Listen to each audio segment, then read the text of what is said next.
Good morning, everyone, and a very warm welcome to today's event. We have a great day in store, packed full of inspirational talks and opportunities to network with your fellow delegates and innovators.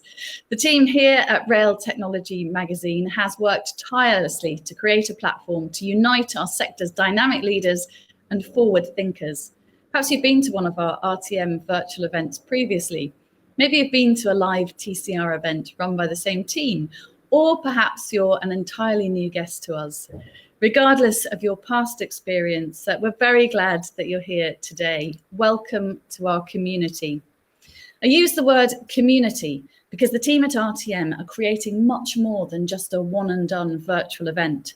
I think we've all been to plenty of those over the last year.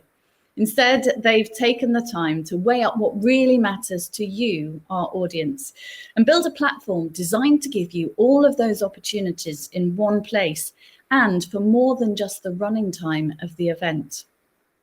In today's panels, we'll hear from speakers discussing all aspects of equality, diversity and inclusion and how it impacts the rail industry, our workforce, and how you as suppliers and providers across the industry win and decide business. Our panelists come from a diverse mix of rail organisations, from the likes of Women in Rail and RIA, through to Network Rail, HS2 Limited, and the Office of Rail and Road. All of our content is CPD certified too, with every hour of content equating to 1 CPD point. Certificates will be issued event. And elsewhere between the talks, there are a whole range of opportunities to explore and continue to learn. If you want to network with your fellow attendees, you'll be provided plenty of opportunities to do so and bolster your contacts book. During each of the breaks, you'll have the chance to dive into our speed networking functionality, pairing you up with other industry minds here today every 3 minutes. It's an opportunity to get talking face to face and potentially see the challenges you face in a whole new light. You're also encouraged to explore the platform, jumping into the digital marketplace, our own virtual exhibition floor, without any of the getting lost and breaking the step counter. Our partners will be there ready to engage and help you with any questions you have, alongside a host of valuable resources you can download and share with other members of your team. Without these partners, events like today simply wouldn't be possible. So we do encourage you to go and hear the amazing things that they have to share. There's another benefit to it all too. There's a bit of friendly competition on offer. There's a chance to turn this networking, learning and engagement into a reward, perhaps for yourself or make a difference to another.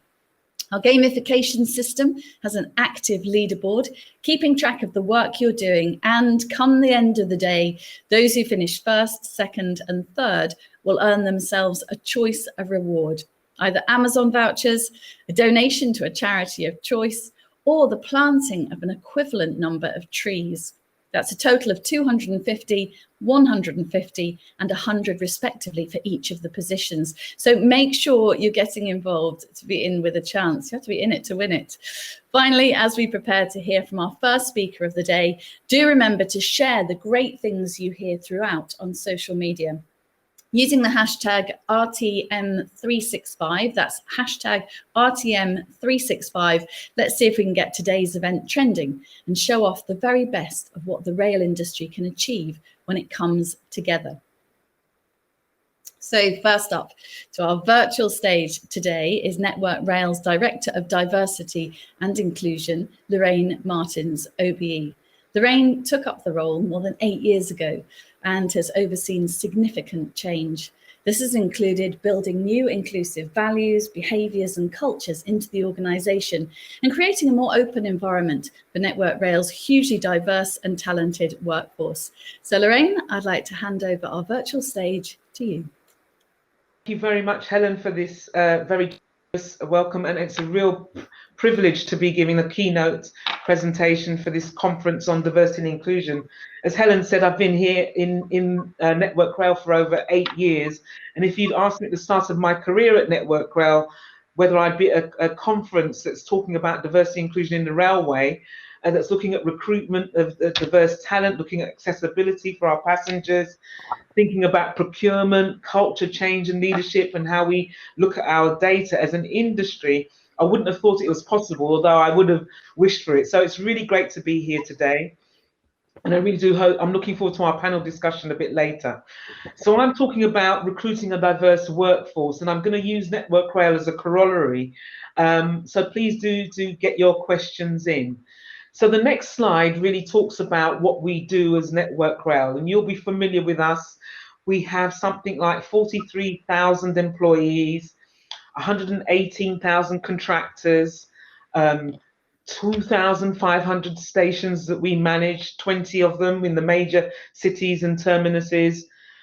We look after 20,000 kilometers of track, 30,000 bridges and tunnels, and we move 28 billion freight tons across the country. Our role is to make sure that people get from A to B safely, whether it be for work, rest or play.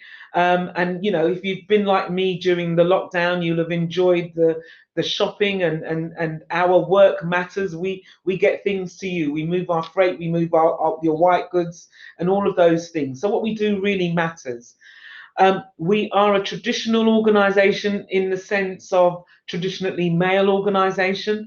We have an ageing workforce, and as a sector, we have a skill shortage. So these are some of the challenges that we're facing in terms of delivering an infrastructure that is fit for the 21st century usage. Our second slide shows the cover of our diversity and inclusion strategy, which is called Everyone Matters. This is our second diversity and inclusion strategy, and it's for 5 years, and we're halfway through it. And we describe our strategic objective as being trying to be a more diverse, open, and inclusive organisation. So that's what we really want to do. And what we've also done on this slide, you'll see alongside the cover is a series of targets that we've set. As I said, we do have an aging population, we have a skills shortage, and traditionally, sorry, it's gotten a bit dark here, hold on a moment.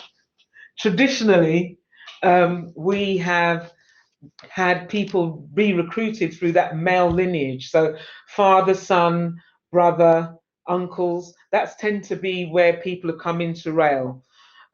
We don't reflect the passengers we serve really, and we know that by having a more diverse community in terms of our workforce, we'll access better innovation, better creativity. We will reflect the communities that we serve, and ultimately we'll be offering a much safer and better service to you. We've set ourselves some really ambitious targets, just as we have set targets around financial performance, around health and safety. So the targets for diversity and inclusion are really about enabling us to manage our progress and measure our progress. They're not incentivized, and nor is there any indication that there have been any perverse behaviors as a consequence of us having these targets. So hopefully you can see by 2024, we want to have 13% of our employees from a Black, Asian and minority. We would also want to see 13% of our leadership reflecting the Black, Asian and minority ethnic background.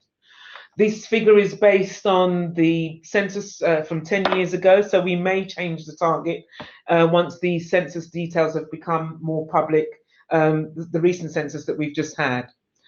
In terms of women, we have a target of 26% of our workforce being women. And in leadership, we want to have 30% of our workforce being women by 2024. Then the other targets that we've set ourselves are a mixture of around disclosure, as in sharing the information, and reflect also what we kind of anticipate a good organisation would look like. So we want to increase by 100% the people who are disabled people sharing that they are, whether they're disabled or not, and similarly whether people are from the LGBT plus community, and also the people who have caring responsibilities. And we would expect to see that 10% of our leadership are disabled people, 10% are from the LGBT community, and 100% increase in terms of flexible working arrangements. And I guess that bottom target has been precipitated or been catalyzed by recent events in terms of COVID. So we've actually quite changed into a much more agile organization. So as I said, we've set these ambitious targets. We're halfway through the 5 years of delivering this strategy.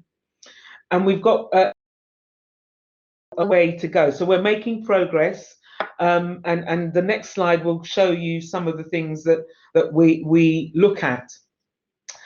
So as I said in our introduction, we've got 43,000, well over 43,000 employees. And on the second box, you can see the diversity of our people. So in terms of gender, we're just under 19% in terms of women in our business. That's gone up. In terms of Black, Asian and minority ethnic employees, that's just over 9%, which has also gone up. In terms of our LGBT plus community, of those who have shared their information with us, it's at just over 5%. And similarly with our disabled employees, it's just over 4%, which has gone up. Our LGBT stats have gone down nominally. You'll also see from here at a glance, we have 6 employee networks. We just launched our 7th one, which is on family focus. So we've got an employee network for gender, which is called Inspire, for race, which is called Cultural Fusion, our multi-faith network, Can Do's our disabled network, Carers network, and an LGBT plus network. And all of these things help us to create a much more diverse environment. If I just draw your attention to diversity of our emerging talent, you'll see that our female apprenticeships has just gone down, and it's a slight reduction. We've just got over 11%. And similarly, it's just reduced slightly for Black, Asian and minority ethnic colleagues in apprenticeships, which is just over 7%. In terms of our graduate population, though, women is 28%, and for Black, Asian and minority ethnic colleagues, it's 17%. So you can see in our graduate cohort, it's slightly above the targets that we set ourselves. So we look at this, it's really rigorous. We want to understand the composition of our workforce. We want to understand what we're doing that helps us to attract more people. And you can see in our graduate workforce, we're doing well. In our apprenticeships, we've got some way to go. In the next slide, one of the things that I think we're challenged with is trying to increase a sense of belonging. And I think that's an important thing. If you recollect my description of us as an organization that is traditionally male, traditionally white, we are recognizing that in order for people to be attracted to our organization and to stay in our organization, we need to make a better sense of belonging for our organization. And what we're currently doing is having a range of conversations that look at the psychological safety of our colleagues. We traditionally look at the physical safety, and the bottom picture will show you a mute which has people on an elevated platform. We tend to look at the technical aspects. What we've been less adept at doing, but we need to do more of, is understand the psychological safety. Are we creating environments in which people feel safe? When people feel safe, they will speak up, they will be more collaborative, they will be more innovative. Where they don't feel psychologically safe, then the converse is true. So we're doing a lot of work to try and create that environment which allows people to be their best selves at work. So the next slide talks about the kind of tools and plans that we have. Two that I've given examples here, 2 big tools for us are our pay gap reports. The gender pay gap report we have to produce, although the government had given a kind of moratorium for the last 2 years, we've still produced it. And the ethnicity pay gap we've produced is voluntarily. Our pay gap is, our gender pay gap is 9%, and our ethnicity pay gap is 5%. And what we've done with these 2 reports really is give ourselves set our stall out really in terms of what we're going to do around recruitment, what our approach is to retention, progression, the culture of our business, and indeed early engagement. So the kinds of things that we've done is introduce gender neutral job descriptions. We're a disability confident leader organisation. We use different platforms to advertise our jobs, for example, Mumsnet. We've created a framework called Inclusive Recruitment by Design, which sets out the kind of standards of hiring that we expect, which would identify having mixed interview panels, training for hiring managers before they make any recruitment. And also we've identified the kind of development programs that are for women or for Black, Asian and minority colleagues.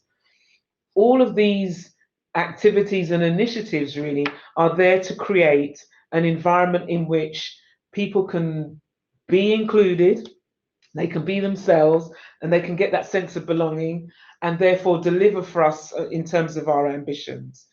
So these tools, the pay gaps, are really, really important for us in terms of driving the progress that we want. And they also are quite transparent. We've set out what we've done really well and also what our challenges are. And we think that that's part of the process of recruiting diverse people to our business, but also to our sector. And in the next slide, you'll see a series of kind of covers of the types of people in our organisation, the representation of our organisation. So these are the covers of our internal magazine. They cover things from disability, including mental health.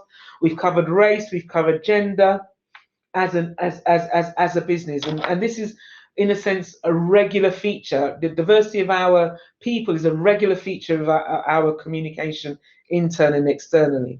When I reflect on our industry, really, this month, June, we are celebrating Pride. And I'm immensely pleased that the fact that the rail industry has got together 32 different organisations celebrating Pride this month.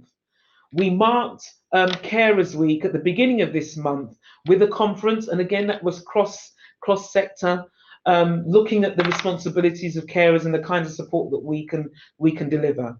We had a big rail health and wellbeing conference, looking again at mental health.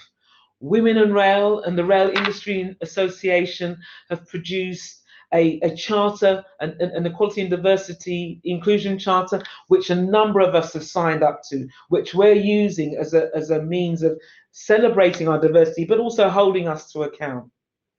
Network Rail is in the top 50 employers for women. We've achieved that this year. We're really, really pleased about that. It hasn't been an easy task for an organisation of our kind. And I mentioned that we're a disability confident leader organisation. In terms of the work that we're doing around accessibility, as an example, last week we launched information hubs which provide details about what's happening on our station, on Euston Station, using British Sign Language, making us much more accessible to deaf and hard of hearing passengers. We work with Transport for London, HS2, Highways England, around what we can do around procurement processes, to work with our supply chain to make sure that we're driving diversity and inclusion and best practice. So we are at a significant moment of change in both in Network Rail and for our sector, modernising the ways that we work, preparing for Great British Railways. Ours is a vibrant and exciting environment, and I think our challenge is that we need to do better at promoting that and representing the raft of people that we want to attract, so that we've got more diverse talent, which will enable us to fulfil our ambitions for the railway. We want an environment and an industry where everyone matters and everyone belongs. And so recruiting a diverse workforce will help us to achieve those aims. And I'll draw to a pause there, hopefully on time. Helen, back to you. Thank you. Wow. Thank you very much, Loraine. I mean, you've absolutely set the tone and started our day off so well. And I'm delighted that Lorraine's going to be joining me in just a moment for our first panel discussion of the day, which is all about recruiting a diverse workforce. One of the first key steps to introducing greater diversity into our workforce is being able to open up opportunities to recruit from a rich, inclusive talent pool. Our society has so many talented people from all backgrounds and walks of life, and it's hugely important that pathways into the rail industry are open to all. In doing so, we can ensure the sector benefits from the very best people working in the roles most suited to their skills. Well, to help me to discuss this topic, I'd like to welcome Adeline Ginn, founder of Women in Rail, Stuart Birch, Director of Major Projects for VolkerRail, and Loraine, who you've just met, who is Director of Diversity and Inclusion at Network Rail. I'm sure you'll agree with me that our guests are well placed to provide some fascinating insights. And if you have any questions for our panelists, please do take advantage of our live Q&A functionality, which you'll see on the right-hand sidebar. The RTM team backstage are moderating and starring questions, so I'll be trying to put as many of those questions to our panelists as I can. So let's get cracking. Welcome to you all. Lovely to see you on this virtual conference. And Loraine, that really was breathtaking. Thank you so much for explaining what's going on at Network Rail. Stuart, what's important to you about equality, diversity and inclusion? Morning, Helen. Thanks for the opportunity this morning. I think it's fair to say that we're very proud to be involved in today's event and supporting today's contribution. For us, it's both a celebration of the progress that the industry's made, and it's great to see Loraine again this morning, and also the progress that we're making at VolkerRail. The journey in our business started some time ago, and Loraine will probably remember a dark morning back in June 2016 when she joined me as a specialist speaker in Birmingham to start our journey. There was a stark realisation in my mind that we needed to change, and if we were going to support the growth within our business and the industry and continue to be a supplier of choice, we really needed to get on that journey. So having reached out to a number of contacts, Loraine agreed to support us. And I think Loraine really instilled a very simple message for me, which is that, we want a diverse workforce to bring diversity of thought into our business, whether that be from diverse backgrounds, age or gender. We sit in a very competitive environment, and it's important that we attract talent from a variety of backgrounds and experiences. And we need to challenge our thinking to keep us focused, to keep us relevant, and to keep us moving forward. Our key message, I think, remains that we're focused on building inclusion for all.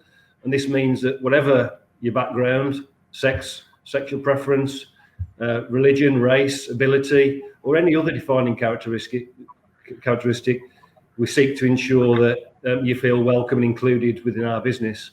We're actively trying to understand the needs of our people and take practical steps to make sure that each person has everything they need to thrive.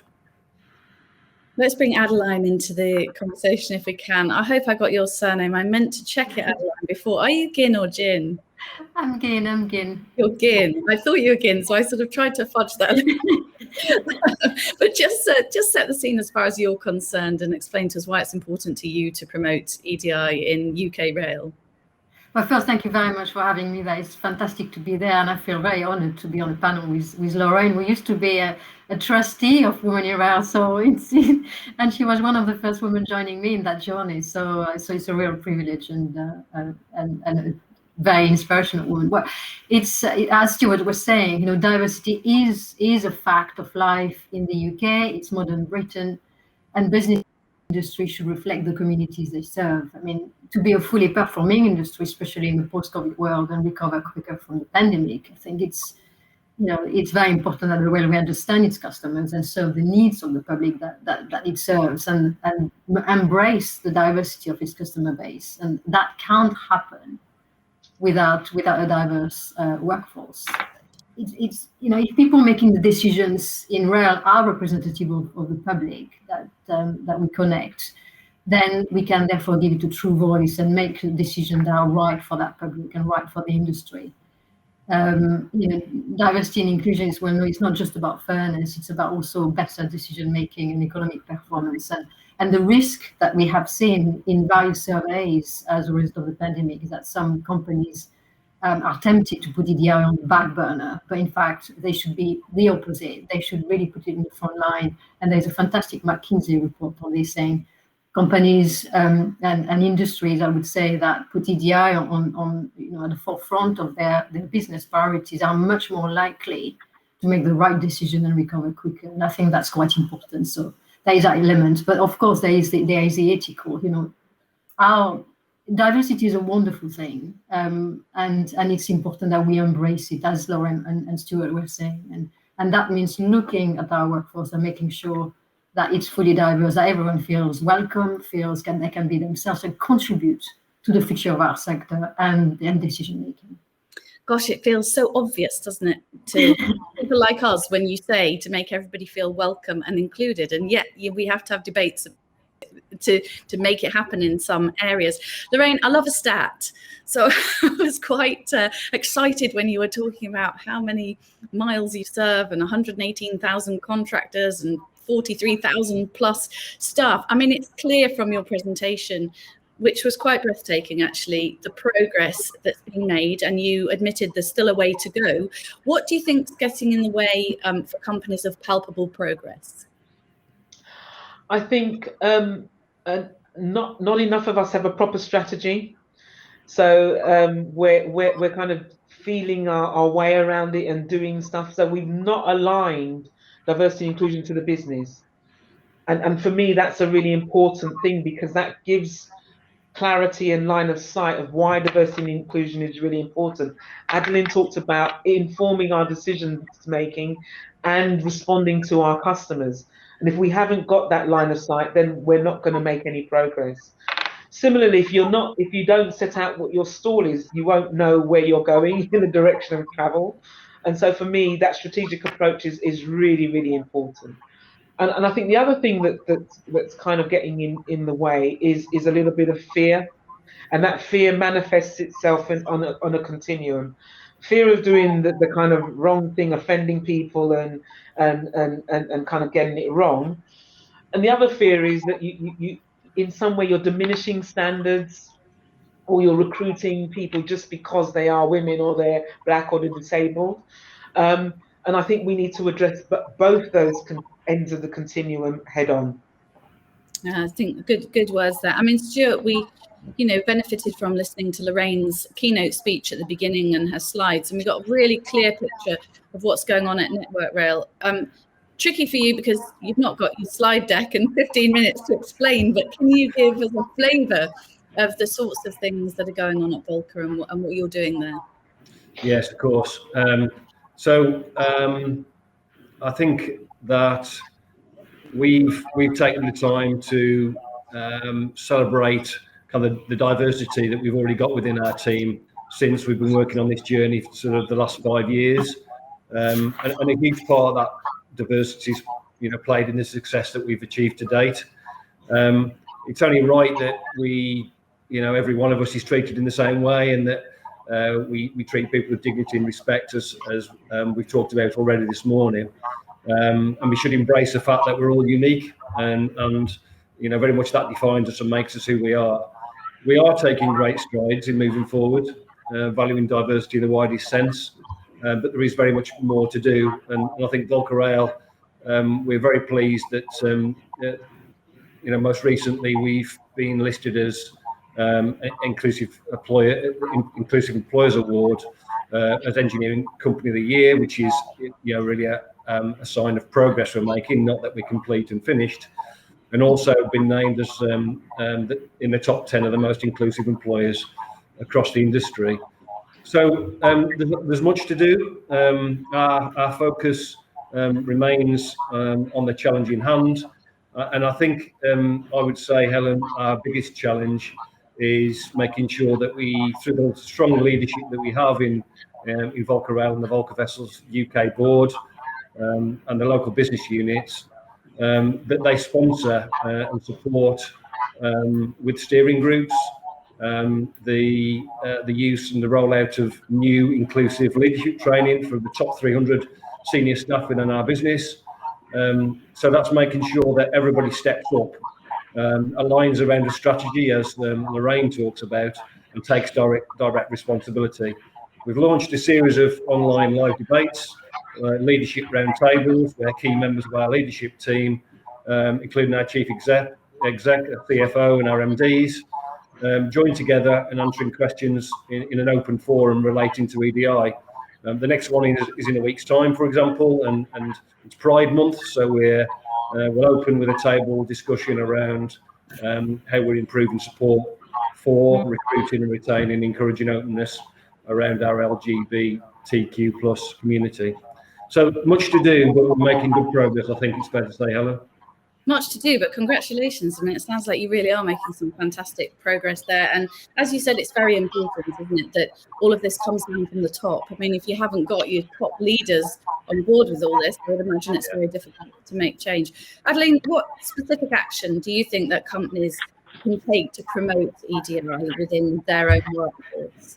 I think, Loraine touched on a very important point there, which is the need for a strategic approach. And I think the ED&I chart we were launched with Rhea back in November shows that there is, over 160 organizations in the railway have already signed up to it, which show that there is that will to make a difference. And next is the guidance. So there is that coordinating approach, that image that Rail is showcasing, that's really wanting to improve ED&I and really wanting to work together collaboratively rather than in silos or individual companies to make that happen. So that's very important. But what's very important as far as I'm concerned, and I think quite a few people agree with me, is that the Charter is the beginning of a renewed ED&I journey for the railway sector. What we need is companies to follow up on the pledges and follow through diversity commitments. Some companies are publicly committed to building a diverse and inclusive workforce culture, but sometimes they rely overly on internal employees. It's about sharing best practice, about supporting each other. It's about celebrating the successes and creating an expectation of inclusion that is woven through the workforce, all grades and roles, and leaders' commitment, as Stuart mentioned. And the work that you're doing at VolkerRail is fantastic, and VolkerRail. Leaders will drive. If there is a will, there is a way, and leaders will drive the ED&I effort and will drive the culture of the company. So the first element, I think, is it's follow through on the commitment of the Charter, leadership, accountability, leadership-led ED&I effort, and also understand that there can sometimes be a misconception about inclusion. There is not one size fits all. Women will feel the microaggressions differently from a man, for instance. And same for people from Black and minority backgrounds. They are something that will be sensitive to that, maybe not perceptible to other people. So it's making the time to understand that and adapt your procedure and your behavior and your internal training to address this, to make sure that everyone, and then go back to the point I was making earlier, that everyone feels welcome, feels included, and feel they can speak up. I think that's very important. Flicking to the right hand of my screen only because questions are flowing. So in a minute, I'll take some questions and I can only sort of read them one by one. So I'm not quite sure what's coming in. But just before we do that, Loraine, which businesses do you think are getting it right and why? I think some businesses I think different businesses are getting bits of it right. I'm a great admirer of HS2 and Mark Lomas, and not because he's brilliant. I mean, that's a separate issue, but I think HS2, and it's partly because it's a project. They've really been able to integrate some systems into how they recruit in a much more straightforward way, and that is the dynamic of being a project versus a kind of old institution like VolkerRail or VolkerRail. So I'm really impressed with what HS2 are doing in the recruitment space. And then I've seen some really good things in Transport for London. We've done the odd thing that's really good, and I'm not playing it down. I just think we're not consistent as a sector. And we do have, as Adeline said, there isn't a kind of one size fits all. I think the thing that I would really like to see, Helen, is our industry-wide narrative about how fantastic we are and how vibrant we are and the range of opportunities that exist within our sector. So I think that the more that we have that kind of unified story as a rail industry, the more that we will each be able to recruit a much more diverse trawl of people. Go off piece now and see what's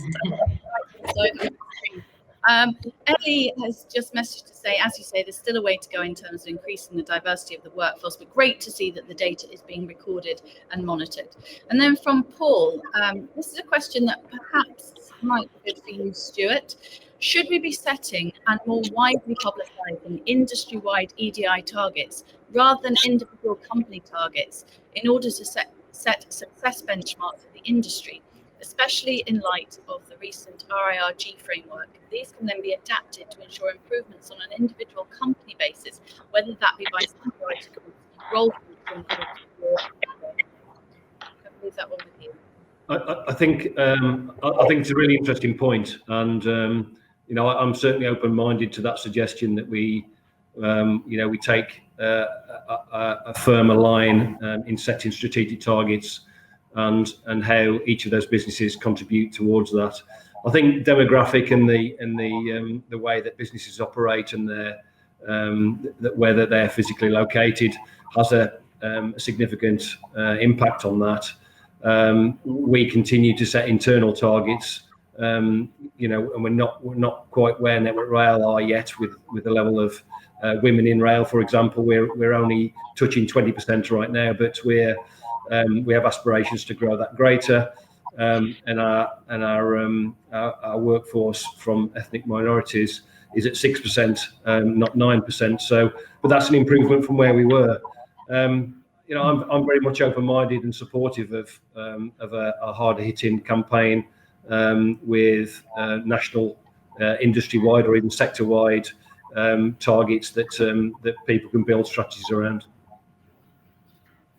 On that, I mean, Loraine was saying that the rail industry, as we all know, has been typically made up of men, largely white men, and we have to get back to, I don't know, even from childhood. You think of books like Thomas the Tank Engine. Everybody's male, and as a little girl, it never occurred to me that there could be exciting jobs for me in the rail industry. I mean, I know that was 103 years ago, but do we need to get better at promoting what's on it? Because there are some incredible jobs for men and women in rail that perhaps we don't traditionally think of. Perhaps we're a bit stuck in the past, are we, in terms of roles that are there to be filled? Sorry, the sound wasn't very good. Thomas the Tank Engine, I found out, has really reviewed completely reviewed their show, and it's really diverse and inclusive. So really hats to that, and I think that should be showcased and celebrated. To touch on what Stuart was saying, I think what's important that the sentence that is often used, that is very true: what gets measured gets done. So there is a lot of goodwill, but if you have, I think we've come to a time where we need to have internal targets. I think that's very important, align with industry targets, and everyone is part of that coordinated efforts. Question is for you, Loraine. This is from Zoe, who says that you mentioned psychological safety within your organisation. Could you expand on this? What needs to be done within an organisation in order to implement this successfully? Oh, that's a really great question. So increasingly we're finding that our traditional focus on the physical safety and the procedures of looking at technical equipment has kind of misaligned some of our thinking about actually what's the environment that's creating accidents. And sometimes people may be being bullied, or they may be banter that's inappropriate, and that affects individuals in a capacity to contribute to the organisation. Adeline talks about microaggressions, and these things happen, small actions that really affect how people function. And so what we're looking at doing is to create a leadership that is actually more sensitized to the environment that we're establishing, that allows people to feel safer. That means we have to listen more actively. The questions that we ask around safety are not why did that happen in a kind of blaming way, but kind of talk me through how this has happened and what can we do to help. And I guess that tone will change and create a space where people feel it's absolutely important that they do speak up where they see things that are inappropriate or not being done well, or indeed need to be improved. And that it isn't career limiting or you're not going to be endangered or vilified because you've spoken up. And so that's how you create a more psychologically safe environment. And that's our kind of challenge for the imminent future. The question that I think perhaps Stuart, you could take this one. Due to the traditional aspect of the railway industry being male and of white background, how do we work on cultural change and behaviours where top leaders are male and leaving a male-dominated industry? Yeah, thank you. So I think we touched on the need to get very senior buy-in from respective businesses. I guess in some regards, I'm the epitome of the argument. So I'm a middle-aged white English male and have served 28 years in rail straight from university. And so the challenges most definitely are that our industry is used to having long servers and very much a traditional male working environment. I think some of the work that HS2 have done, I echo Lorraine's thoughts, is tremendous. So in terms of the way that we recruit, but our focus actually has been slightly different in that we are trying to educate our hiring managers and provide support to our hiring managers around the presence of unconscious bias. And whilst unconscious bias does receive some skepticism actually when you read about the benefits, our experience is that additional awareness is making a difference for us, and we continue to focus on that kind of level of support, doing things differently, taking some tools and lessons from the likes of HS2 and partners and people we collaborate with and Network Rail. Not reinventing the wheel, but taking best practice and using that back within our businesses. That's from HS2 actually, because he's a guest on one of our panels later today. So looking forward to hearing from Mark. His head will be swelling with all these panels. I've got a question in from Carolyn Griffiths. Carolyn says, I'd be interested on Lorraine's take on how Network Rail is making the working environment more compatible with a diverse workforce, i.e. the really practical issues. For example, I'm aware that Network Rail has only recently considered the issues of women working out on track and facilities for them. Basic stuff, but these issues will ultimately be the final barriers and deterrents, says Carolyn. Over to you, Loraine. Thanks a lot, Karen, for that question. It's not that we've only just found that out. I think it's just that we're just, and I've put my hands up, we're just not urgency around attending to the kind of day-to-day issues is something that we need to look at. So we spent a quite bit of resource working with organizations to develop mobile units so that people no longer have to use can use a mobile facility and don't have to walk 20 minutes to go to the loo. These are essential things that we take for granted.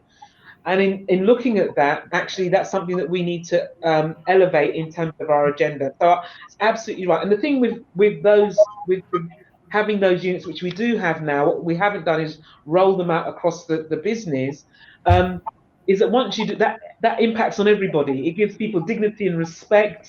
It creates facilities where people feel, that we are valuing them. So that's on us to kind of, as I said, accelerate that better through the business. We've done really good things with PPE, so personal protective equipment. We've done things around menopause and health packs, health and wellbeing packs, which are for women. So we've got, as I said, the nucleus of these things. What we now need to do is to roll that out consistently across our sector. What opportunity does the skills gap that we're facing in the industry provide, do you think, to improve diversity and inclusion? I'm sorry, I can't hear very well. Just wondering how much of an opportunity does the skills gap provide? Oh, huge. Of course. I mean, there's a huge opportunity for recruitment, especially now with the pandemic. It showed that, working from home does work. And therefore it opens up the talent pool to a lot, probably a broader workforce for employers, people who have caring responsibility, people with disabilities, it can show that it's more accessible for them to work remotely. So I think it's a fantastic opportunity for the rail industry to recruit a more diverse workforce, to really self-reflect and set targets and follow through on those targets. Another question, as we're sort of approaching the end, 2 minutes left. Let's take a question from Loraine, who says, we've been holding some open conversation sessions in our organisation with staff who are from diverse groups. In terms of recruitment, they're feeling balance is weighted against them before the recruitment process. They don't always perform as well as others because of the informal opportunities to stretch that others get before the formal recruitment process starts. What are your organisations doing in that space that learn from? Stuart, do you want to kick off on that? Yeah, I didn't catch all of that, Helen. Apologies, the sound isn't perfect. But Corinne said they've been holding open sessions in their organisation with staff from diverse groups, and they feel in terms of recruitment, they feel that the balance is weighted against them before the process. Right. Okay. Understand. So I think there are a number of I guess tools and practices that can support and help with that, and there's some very interesting data and research online about this kind of selection process for recruitment, and something called two in the pool, where actually the likelihood of somebody of BAME being selected when you are down to only one with an ethnic minority within the recruitment pool is really, really remote. Whereas actually when that's doubled and there's at least 2 ethnic minorities within those final stages of recruitment, actually the likelihood is really, really high. So there are some really basic tools, and some processes that are something that can be adapted from experience and employed to, I guess, make that move forward. Stephen's just put a few words up, actually. Patrick speaking, he's one of our keynote speakers later this morning.